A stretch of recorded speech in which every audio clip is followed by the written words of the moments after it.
I'm Rogge Merriman. I teach Spanish 1 and Exploratory Spanish here at Lakeview Middle School. I graduated from Grace in May 2014 with a major in social studies education, so very relevant, and a Spanish minor.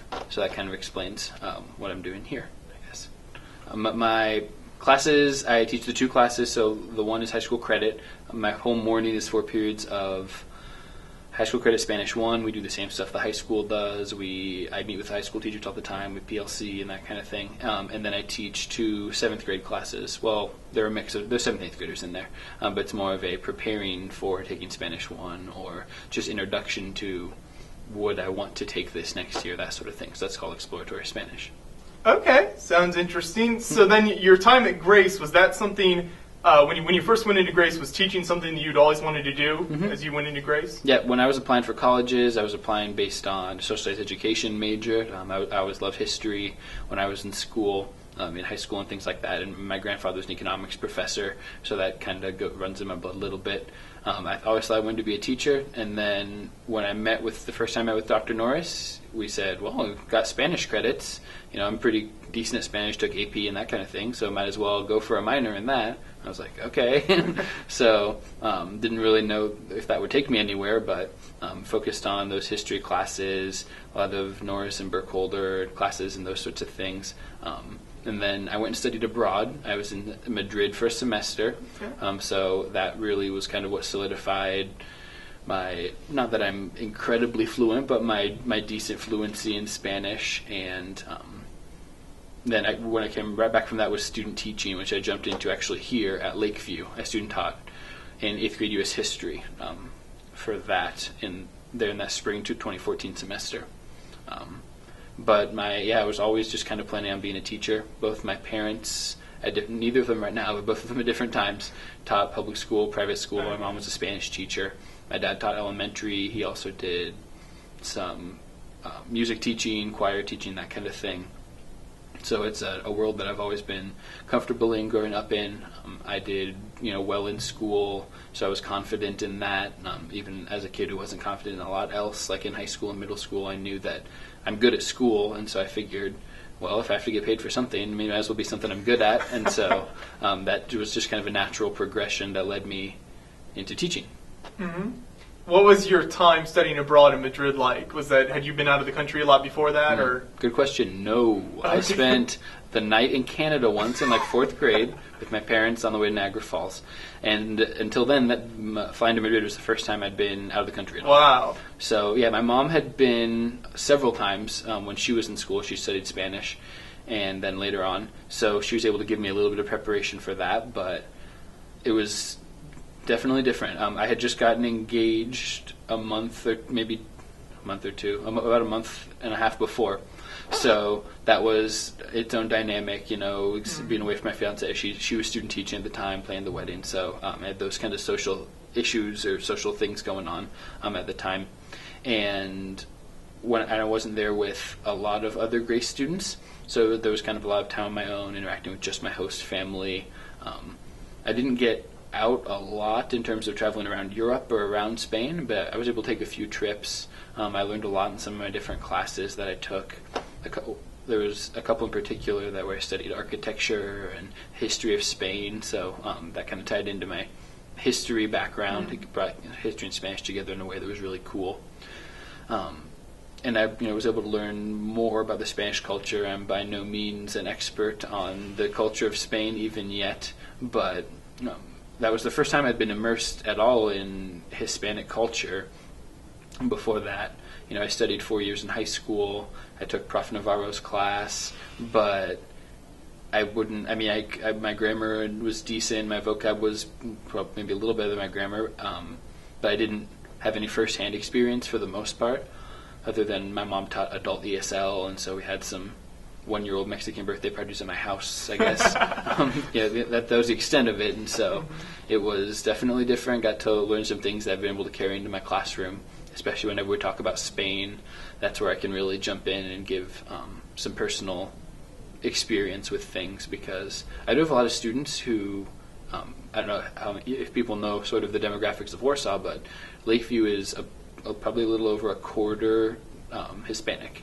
And so I have a lot of students that come into my class who already speak Spanish fluently, which is an interesting dynamic, and who, I mean, frankly, know a lot more than I do about the culture of Mexico, or they've been to Mexico, they're planning their own quinceañeras and things like that. And so there's times every day in every period that I turn and say, well, what do you guys say at home for this word? Or, there's 3 different ways to say vegetable, so which one do you guys use? And those sorts of things, which is a cool resource to have. I mean, and it presents different challenges teaching during the day, but that's like a whole different spin on any experience that I'd had before that, which is cool.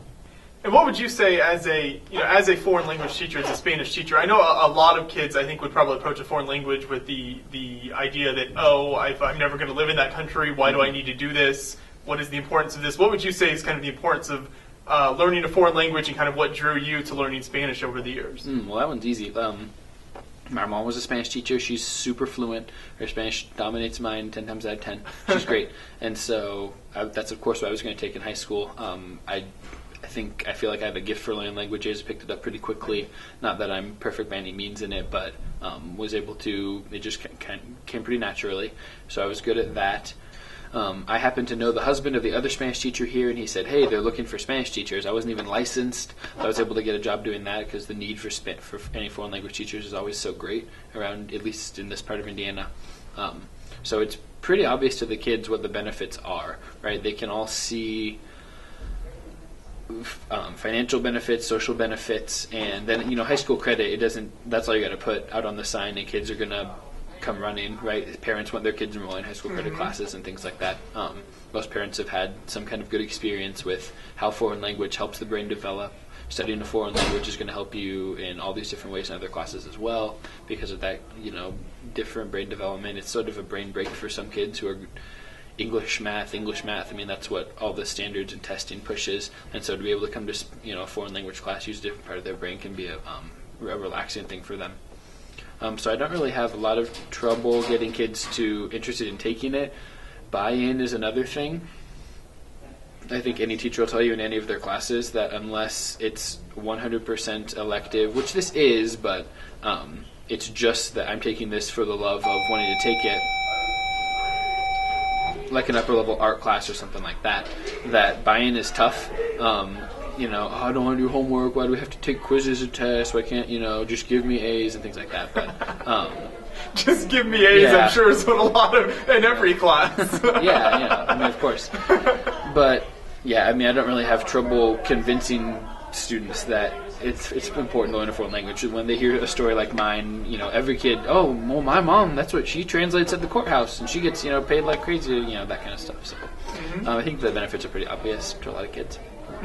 So yeah, clearly it's benefited you then. And how would you say your time at Grace has kind of benefited you, like especially with I know you studied history at Grace, and now you're in Spanish. Is there much interplay there between those two subjects? I mean, I see it in my exploratory class every day, reading articles, summarizing things. I spent a lot of time writing papers for Dr. Norris, Dr. Burkholder, and I think that made me a better writer, a better thinker.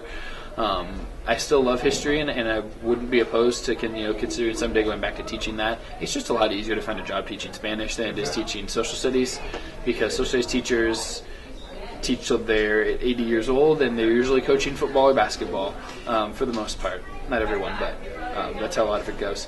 So, I mean, I really enjoyed my history classes at Grace. I mean, those were probably academically my most challenging classes. They really pushed me the most. Classes that really pushed me to reconsider how I was thinking through things and, get creative, which is helpful with lesson planning. So I'm not the most naturally creative person. I'm always trying to put myself in other students' shoes. What would I like to see as a student? What would a student that's not like me like to see as a student? And taking perspectives and things like that are, what history classes are all about in a lot of cases. So I think, there's tangential interplay there, as explicitly, using primary source documents and things like, okay, if my kids could read more than hello, my dog's name is, whatever, I like the color blue, then that'd be great. But right. And I would love to have them write more essays and things. I mean, we've done a couple, I'm 15 years old, my mom is 47, but until you get to Spanish 3, Spanish 4, you have that level of fluency to really be reading and writing consistently in the language. We're a little bit more bare bones than my history classes, but I think history is one of the best things in the world for being a well-rounded person, a well-rounded student, a well-rounded scholar, and so that's who I like. That's what I took for Grace was my history class. That's what it was. That's the important stuff. And so, from that perspective, that's shaped how I teach. Okay. And so then, how would you say? Do you have any maybe tips then for? I know you mentioned that teaching, getting a job teaching can be hard, especially social studies, history stuff, but also Spanish. Do you have any tips then for people maybe looking to teach Spanish that are in college right now or thinking about doing that, maybe things they can do in college or shortly after they graduate if they're looking for a teaching job? Yeah, fair. Well, yes and no. I didn't even apply for a job teaching history. There was one opening that I knew Nina was applying for, and I didn't think I had a lot of a chance of that if Nina was applying. So I kind of waited around, and then in June I found out going to be an opening here just from a source here in town, from the, like I said, the other teacher's husband. So it kind of fell into my lap, sort of thing. I knew the principal, was able to do my interview, take my test to get my Spanish license. That was after I started, teaching. I was on an emergency license before that.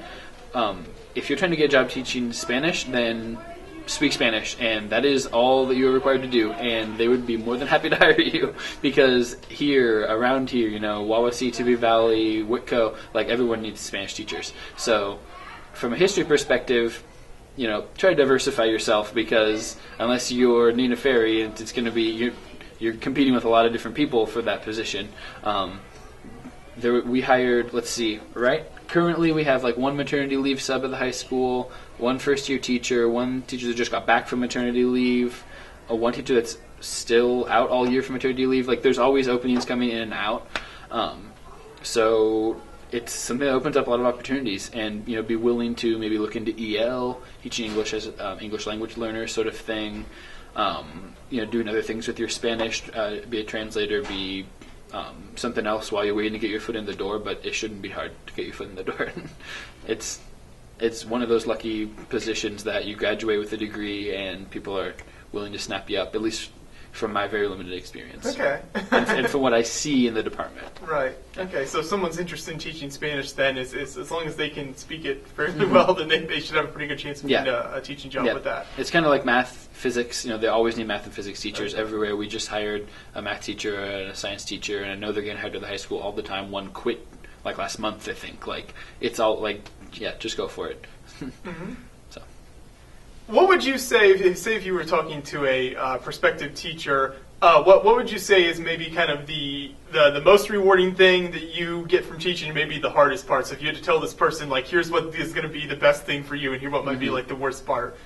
What would you say for both of those? The hardest part I think I kind of already touched on is buy-in. Okay. It sucks to get through a day and you're done with the day and you're like, man, this one class, no one cares, and they just did not put any effort into this, and they just think I'm an idiot, or they're not respectful, which is awful. But that's just, I think, more of a personal thing, is when I feel like kids aren't being very respectful.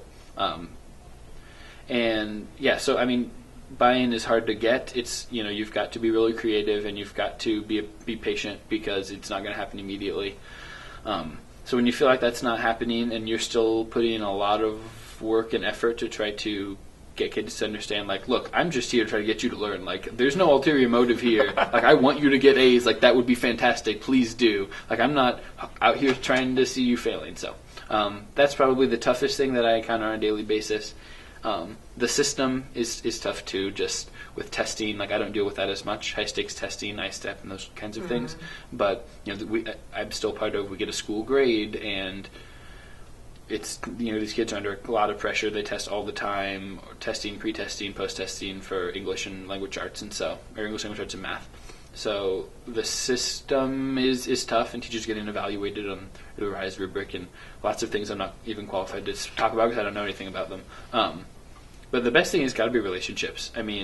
There's some kids that hate me for whatever reason, and there's things I'm sure I could have done better in building a relationship with them. But a lot of kids that really like coming in here, after school, spending time with me, who you can tell are getting that buy-in, that are being respectful in class, that, have questions and they want interchange and things like that. I host Super Smash Bros. Club every other Friday after school. I had like 15 or 20 kids in here last Friday. What was it for Super Smash Bros. Club? 15 or 20 probably. There was a lot of kids. Not all playing at the same time, obviously. We got to That's awesome. But, the fact that there's that many kids that want to come in, and not all of them are my students, but they wouldn't, at least I like to think about it this way. They wouldn't want to come in if I was like the most boring teacher that was a jerk and, not funny and whatever else. So, I feel like there's a relationship with kids that built up really well. When I was student teaching, I invited 4 or 5 or 6 students to my wedding. And so, we tried to have fun, and it would be, if they were all just numbers, or if I had 300 students and couldn't have relationships with any of them, then it wouldn't be worth it.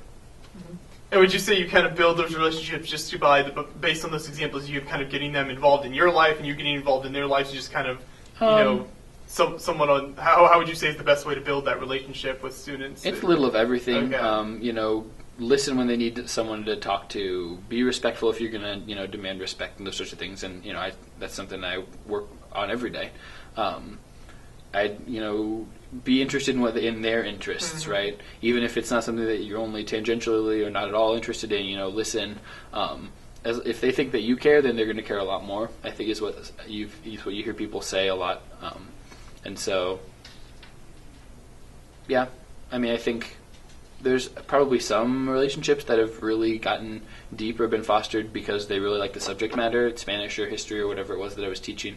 But for the most part, it's when your personalities click. In class, I've had kids that, get up and we have really good, back and forth. It's sometimes funny, sometimes more academic, or both, like during class. And so it can be during class and it can be after school that it's happened all different ways. I think just being approachable for the most part. Mm-hmm. Yeah, well, that sounds good. It sounds like you've got a really great program here, so I appreciate you sitting down and talking with me. I'm only telling you the best parts, let's be honest. I'm sure it's good. So I really thank you for taking the time to talk with me here. Absolutely. Appreciate it. Absolutely.